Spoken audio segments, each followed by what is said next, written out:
आपण बघितले केंद्र सरकारकडून पद्म पुरस्कारांची घोषणा करण्यात आलेली आहे। महाराष्ट्रातील 3 पद्मभूषण पुरस्कार जाहीर करण्यात आलेले आहेत, तर महाराष्ट्रातील 11 जणांना पद्मश्री पुरस्कार जाहीर करण्यात आलेले आहेत। माजी मुख्यमंत्री मनोहर जोशींना मरणोत्तर पद्मभूषण पुरस्कार जाहीर करण्यात आला आहे। दरम्यान पद्मश्री पुरस्कार जाहीर झाल्यानंतर डॉक्टर विलास डांगरेंनी काय प्रतिक्रिया दिली आहे बघूया।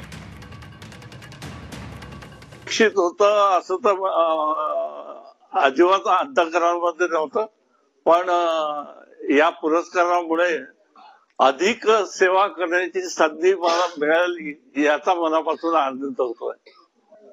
गरिबांची सेवा हा त्यातला महत्वाचा भाग आहे। याचं कारण असं आहे की एकंदर देशाची स्थिती, समाजाची स्थिती आणि त्याच्यामध्ये गरीब ज्यांना ट्रीटमेंट घेणं अतिशय कठीण होतं, महागडं होतं, अशा याच्यामध्ये मी विनामूल्य सेवा केली पाहिजे।